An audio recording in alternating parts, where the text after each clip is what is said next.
A major setback this month for ODOT's Rose Quarter Improvement Project in Portland.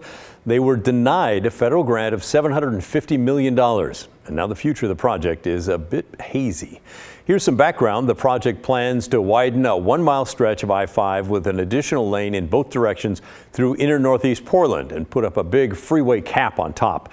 It would stretch from around Tillamook Street down to the south to Weidler, basically turning a whole chunk of I-5 into a huge tunnel. Let's look at the money and how this thing would be paid for.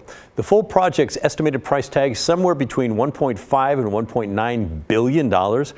Earlier this year, ODOT received a different federal grant of $450 million, and they were hoping for this additional $750 million plus $250 million in matching state funds. Tolling the area was also supposed to help. That is until the governor, Tina Kotek, scrapped the plan to toll Portland freeways.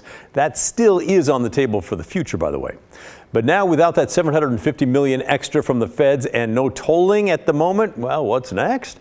This week, ODOT confirmed a plan that we told you about earlier this summer. They plan to use the $450 million from the feds to build part of the freeway cover near Broadway and Weidler, near the Moda Center. Construction is set to begin in 2027, but they plan to build that in such a way that it would fit over the widened lanes if that part of the project ever does happen.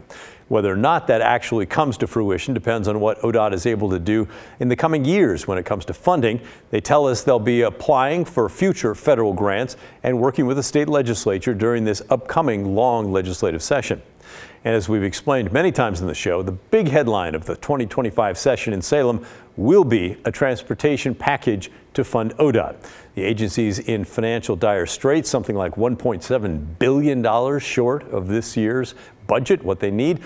That could mean for you and me probably more taxes, maybe in the form of higher vehicle registration fees, maybe a pay per mile system, maybe higher gas taxes or tolling on a wider scale, or all of the above. There's a lot of options that are not going to be very popular with the public. So when, not if, lawmakers take up transportation funding, we'll have to watch to see if the Rose Quarter project gets included or gets set aside for now. ODOT has said if they get any funding from the state or additional federal grants, their priority is to finish the full freeway cap, with the lane widening portion of the project taking a back seat unless more money comes through. Who knows? We'll keep an eye on it for you, though, and we'll be right back after this.